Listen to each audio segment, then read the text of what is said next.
Hey, welcome back to our channel and welcome to day 3 of our soap making for beginners series. If you have watched our previous 2 videos, you will know that I am Anne and that along with my friend Wayne, we run the Sussex Handmade Soap Company and upload plenty of videos to YouTube. And at the moment we are creating a 7 or 8 day long mini series covering everything that you're going to need to know from oils and safety tips and lye, everything that you're going to need to know to enable you to make your very first bar of soap if you are new to soap making. So as I said, today is day 3 and today we are covering the different kinds of oils that you can use to make soap with. There are an awful lot of oils that you can make soap with, so we are only going to cover 8 of the most common oils that you will find and that you can use.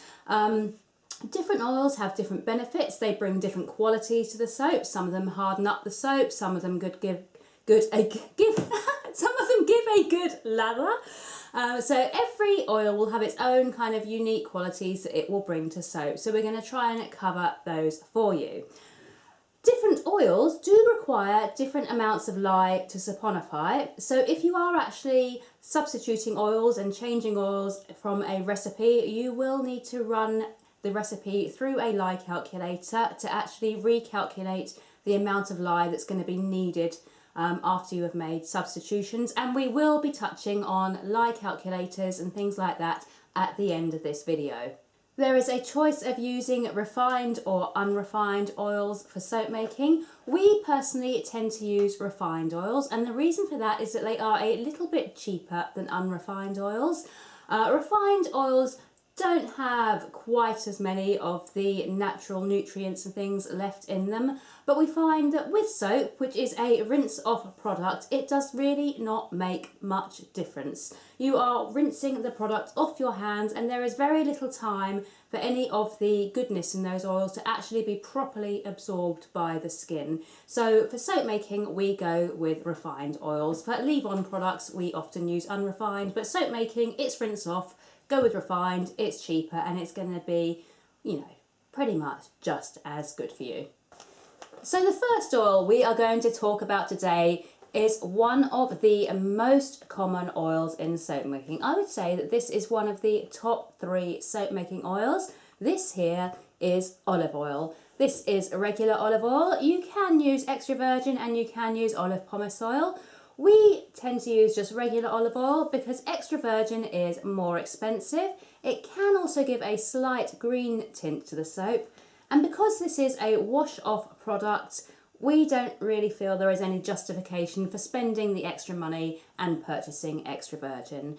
And we prefer to use regular over pomace oil because pomace oil again can leave a slight green tint to the soap. But we've also found that using olive pomace oil can speed up trace, which is not something that you really want, especially if you are new to soap making. And olive oil does add a lot of lovely qualities to soap. It adds hardness. It is going to help your bar to harden up. Though if you are using a high amount of olive oil, it will take longer to firm up, but it will help the bar to be a lovely, nice, hard bar. It is also a very mild oil. It is a very gentle oil. With olive oil, you will find that the lather that you get, i.e. the bubbles and the creaminess, is low. Olive oil does typically not produce a fantastic bubbly lather, so if that is what you are looking for, you are going to need to combine another oil with the olive oil to actually enable you to achieve that lather. Olive oil alone will not give you a big bubbly lather. And olive oil can be used at up to 100% in a soap. If you use 100% olive oil, you are creating what is known as a Castile soap. So it can be used all the way up to 100%. In the recipe that we are using today, that we are introducing you guys to today, we are using it at, I believe it's between 70 and 75%. And if for any reason you don't want to be using olive oil, you can substitute it for another similar oil such as rice bran. Rice bran oil makes a good substitution for olive oil should you not want to use olive oil for any particular reason. And now we're going to be talking about coconut oil. Coconut oil is another one of the top 3 soap making oils. And if you are looking to purchase some coconut oil, make sure you get coconut oil that is described as coconut 76 degrees or coconut 92 degrees. You don't want fractionated coconut oil. That is completely separate and will work completely differently in your recipes. This is coconut oil 76 degrees, which means that it has got a melting point of around about 76 degrees Fahrenheit. So this will melt at room temperature, and if I just hold it between my fingers, just the heat of my body, whoop, will start to melt that coconut oil already. So coconut oil will give you a really nice bubbly lather, and it will also create a nice hard bar of soap. It is also a highly cleansing oil, and because it is a highly cleansing oil, it is recommended to be used at around 30% or lower. If you use it above 30% in your recipes, it is likely that the soap may feel slightly drying on the skin. And if you're making a soap for somebody who does have very sensitive skin, I would use it at even lower than 30%. You know, use it round about 15% if you are making a soap for somebody with sensitive skin. However, that said, coconut oil can be used at 100%, and indeed we use it at 100% in our salt bars that we make. And the reason we can use it at 100% is because we superfat to a really high amount. We do a 20% superfat, and we will cover terms and what things like that mean in tomorrow's video. So we superfat at 20% when we use 100% coconut oil, and that helps to compensate for any kind of dryness that you may otherwise get from coconut oil being used at a high rate. If you are allergic to coconut oil or you don't want to use it in your soaps, you can substitute it for babassu oil. They are fairly similar oils, they have got fairly similar qualities, but again you will need to run the recipe through a lye calculator because the lye amount required will likely change. So, oil number 2, coconut oil. The next oil is castor oil. And castor oil is a great oil for creating a stable, good lather. It is almost essential to use castor oil if you are formulating shampoo bars, and it is used at a higher amount in shampoo bars. When making soaps, we tend to keep it down to around about 5%-ish. If you use too much more than that, you could potentially end up with a bar of soap that feels a little bit sticky or is perhaps a little bit soft. So you do not need a lot of castor oil, but it will make the world of difference to your soap bars. If for any reason you want to substitute castor oil, unfortunately, it is a little bit tricky. The makeup of castor oil is very unique, and because of that, it's not an oil that can be easily just substituted out for another oil. By all means, you can leave it out of your recipe and just up one of the other oils in your recipe, but that is going to actually change the look and the feel of your soap. So if you don't have an actual, good reason for not including castor, so if it's not a case of allergies or you can't get hold of it or anything like that, if you can get hold of it and there's no reason that you can't use it, then I would recommend leaving it in because it really does help to contribute to a really good, lovely, bubbly, fun, good bar of soap. And this oil here is sweet almond oil. It is a very light oil that contributes to a stable lather. It nourishes the skin, and we have seen various opinions on usage rates for sweet almond, anything from sort of 5% all the way up to 20%. We use it at just under 15% in our own recipes, and it works well at that level for us. But you can sort of play around with the ratios because I have seen very different opinions on how much sweet almond should be used in soap. If you do not want to use it, if you are allergic to it or just don't want to use it for any other reason, you can substitute it for any other nice light oil. For example, avocado oil would work really well as a substitution for sweet almond oil. Now the next oil I'm going to be describing is not one I can actually show you because it is not an oil that we personally use, but it is an oil that is still very popular in soap making, and I would say it is probably the third of the top 3 soap making oils along with olive oil and coconut oil, and that is palm oil. And palm oil gives a really nice hard bar with a rich lather, and it contributes to a long-lasting soap bar as well, which is all good. We don't have any personal experience with using palm oil in our soaps because we have never used it, but the research I've done seems to suggest that it can be used up to around about 40%. If you don't want to use palm oil, then you can substitute it for tallow or lard, and they have similar qualities and should give similar results. Obviously, there are some controversial issues around the use of palm oil, so it may be that it's an ingredient that you want to try and not use if you are looking down the future towards selling your soaps. But if they're just for personal use and you're happy with using it, it does make, by my research, a good bar of soap. And another oil that we don't actually have to hand is lard. And I know you're probably going, ugh, lard, why would you make soap with that? There are a few reasons. It is cheap. It makes a good quality bar of soap. It is actually a great soap making oil to use. So please do not be put off by what it is and do not disregard it just because of what lard actually is. It contributes hardness to the bars, it gives a good lather, and it has a great feel on the skin. It has got some wonderful skin loving properties. The best percent to use it at is around about 40%, but it can be used at higher levels if you so desire.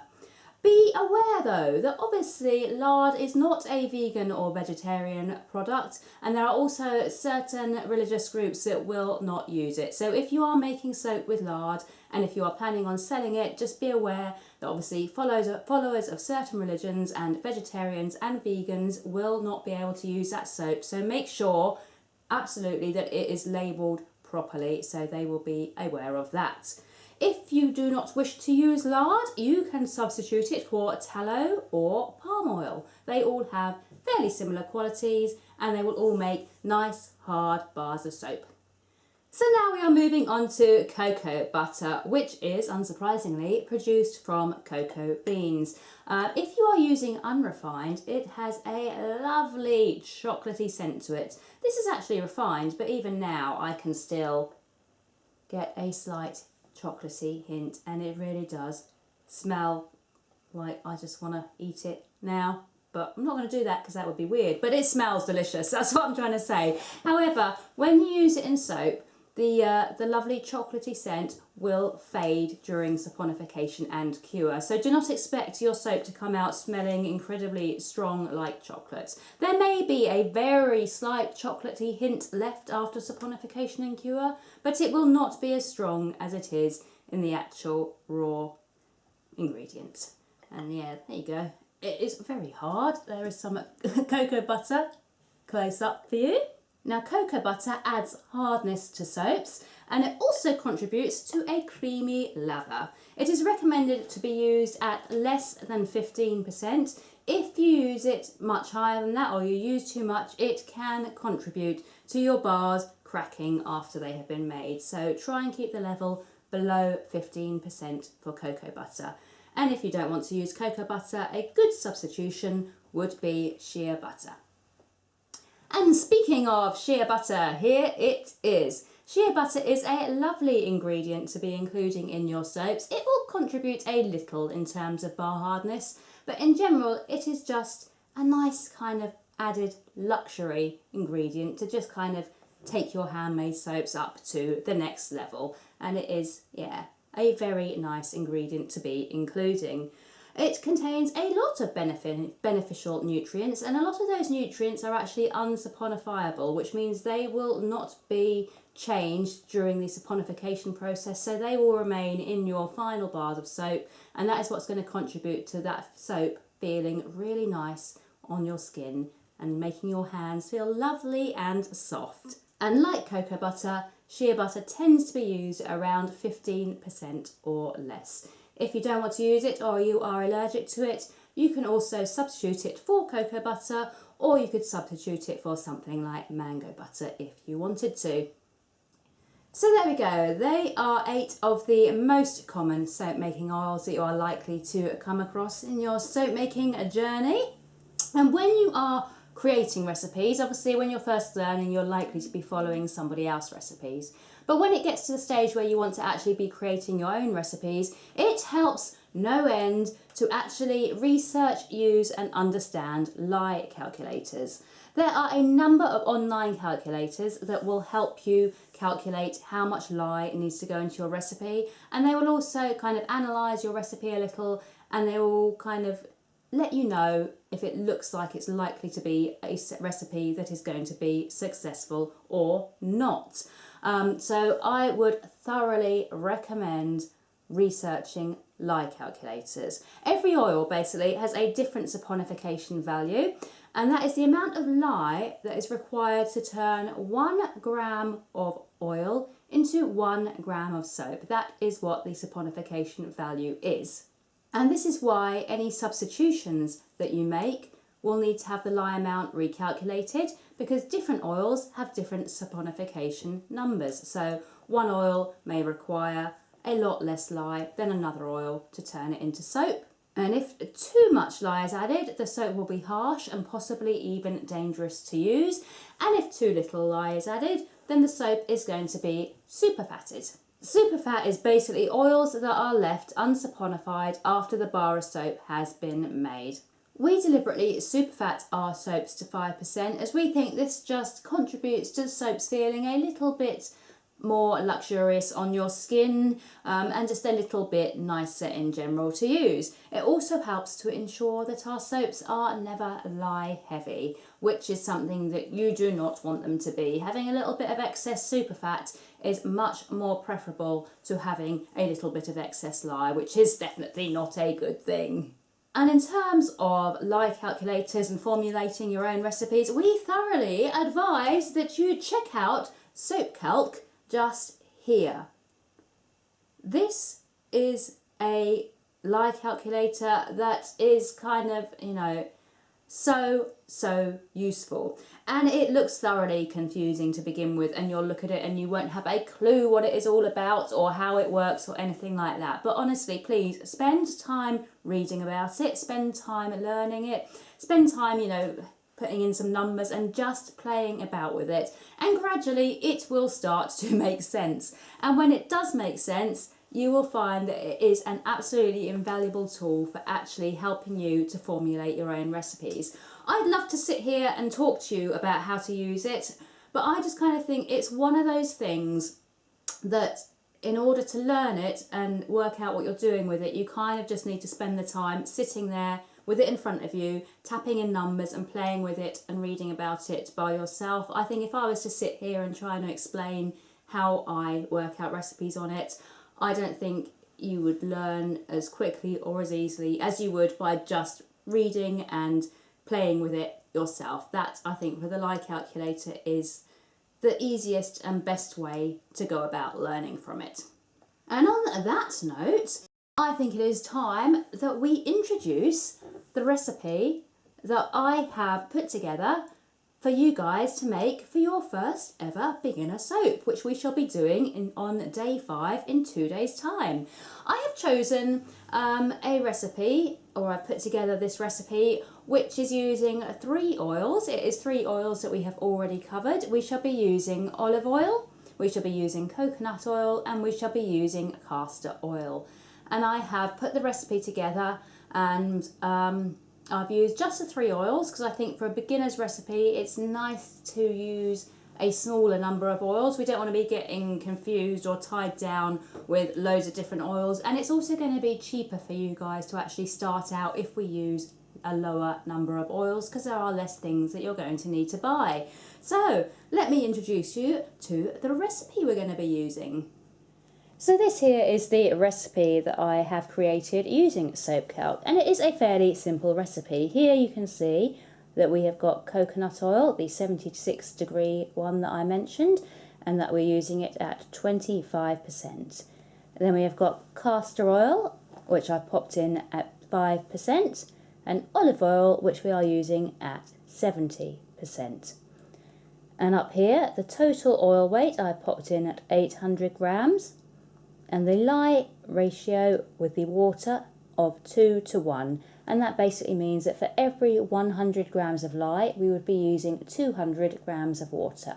You can set the water and lye ratio if you want to. You can change it about. On some of my soaps, I do 1.5 to 1. But because this is our beginner's recipe, we're going with 2 to 1 because it is a good amount for a beginner to begin with. I've also popped in that I want the super fat amount that we mentioned briefly earlier on to be 6%. And this tells me everything I need to know. It gives the numbers in pounds, in ounces and in grams, and we shall be using grams today.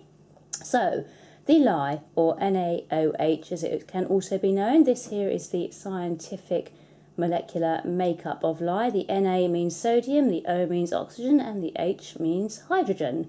So the lye amount in grams, we need 110.59 grams of lye for this recipe. So we are going to round that to 110.5. And the water, we need 221.18 grams, so we're going to round that to 221 grams. So those are the amounts of lye and water that you're going to be able to need, that you're going to need to be able to produce this recipe. Down here, you will notice there is some information about the soap bar quality and what you are creating. So we have got the quality, we have got the range, and we have got our recipe here. So the range here is what an ideal soap, what number it needs to be between. So hardness should be between 29 and 54 to create a good soap. Ours is 32. Cleansing needs to be between 12 and 22. The higher the number on cleansing, the more drying it will feel on your skin. So we have got 17, so we are smack bang in the middle of the ideal range for cleansing. For conditioning, it is between 44 and 69. Ours is 65, so we have got quite a highly conditioning bar, which is how I like my bars to be. Bubbly, between 16 and 48, we are 19, so it's not going to be a massively bubbly bar, but it is still within the given range, so we are still going to get a nice few bubbles with this bar. Creamy is between, where are we? 16 to 48. I think I misread that previous line. Bubbly should have been between 14 and 46, but I misread that. So sorry, creamy is 16 to 48 and we are at 19 for creamy. So again, on the lower end of the scale, but we should still get a nice lather. And then iodine between 41 and 70, 66, so we are higher up on that one. And INS between 136 and 165, and we are smack bang in the middle there, just about. So that is the recipe I have created. So if you want to come along and make this recipe with us on day 5, which is 2 days away, you will need to gather 200 grams of 76-degree coconut oil. You will need 40 grams of castor oil. You will need 560 grams of olive oil. You will need 110.5 grams of lye, and you're going to need 221 grams of water. So on day 5, those are the ingredients you're going to need, and if you wish to scent your soap, you're also going to need 24 grams of essential oil or fragrance oil. We're going to do a lavender soap with a lavender essential oil, so if you want to do the soap exactly as we are, you will need 24 grams of lavender essential oil, and if you want to decorate the top, you're just going to need a small amount, probably 4 or 5 grams of lavender flowers as well. So that is the recipe, and that is what you're going to need. So that is our introduction to soap making oils, and also our introduction to the recipe that we're going to be using on day 5 to create that beginner's soap recipe. I hope you have found today's information useful. If you do want to join in with us on day 5 and make that soap, then gather those ingredients and get them all ready, because it's going to be fun. And I'm really looking forward to doing that with you guys as well. Please do like and subscribe. If you have got any questions so far, please pop them in the comments box and I will do my best to address all of those questions and help out where I can, because I'm sure there are things that I have forgotten to mention or things that I have made sound complicated that really aren't. So just drop a comment in the comment box if there is anything you want clarification on. And we shall see you tomorrow for day 4. Day 4 is going to be just terminology, because there is so much terminology when you start soap making and a lot of it doesn't make any sense. So we're just going to do a quick video tomorrow covering soap making terminology and phrases and words that it's going to be good to know when you're actually soap making. We'll see you then. Bye! Bye!